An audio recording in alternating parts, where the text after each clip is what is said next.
Whether you, under your watch, a genocide will take place and you will look the other way because American interests were being upheld is a fair question, because the American people want to know that anytime we engage a country, that we think about what our actions could be and how we believe our values are being furthered.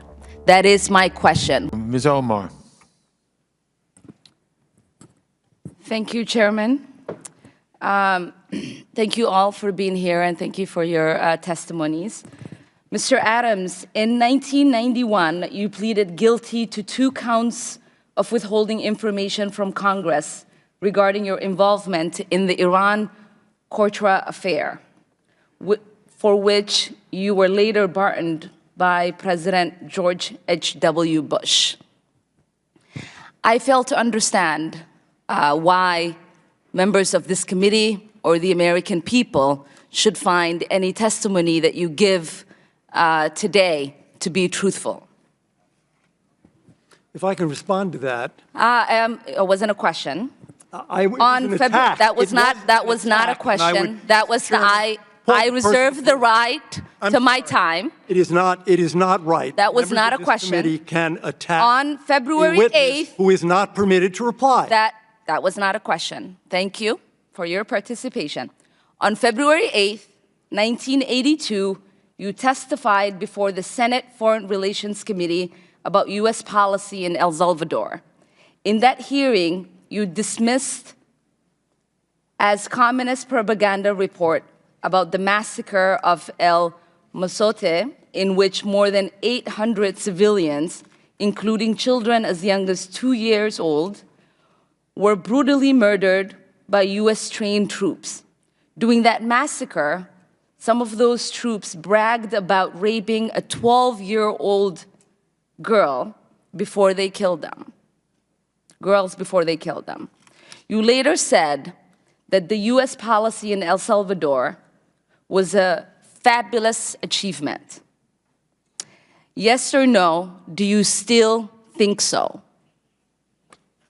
From the day that President Duarte was elected in a free election to this day, El Salvador has been a democracy. That's a fabulous achievement. Yes or no, do you think that massacre was a fabulous achievement that happened under our watch? That is a ridiculous question, and I yes or no? No. I will take that as a yes. I am not going to respond to that kind of personal attack, which is not a question.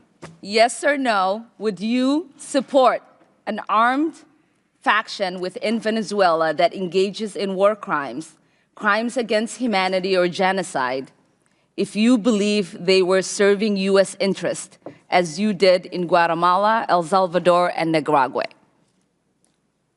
I am not going to respond to that question. I'm sorry.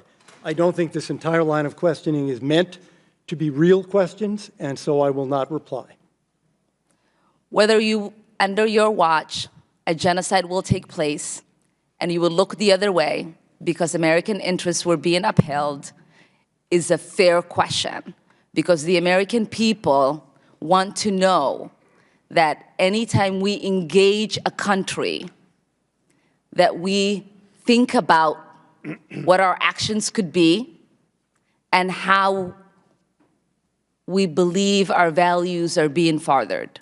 That is my question. Will you make sure that human rights are not violated and that we uphold international and human rights? I suppose there is a question in there, and the answer is that the entire thrust of American policy in Venezuela is to support the Venezuelan people's effort to restore democracy to their country. That's our policy. I don't think anybody disputes that. The question I had for you is that does the interest of the United States include protecting human rights and include protecting people against genocide? That is always the position of the United States. Thank you. I yield back my time. Subscribe to One India and never miss an update. Download the One India app now.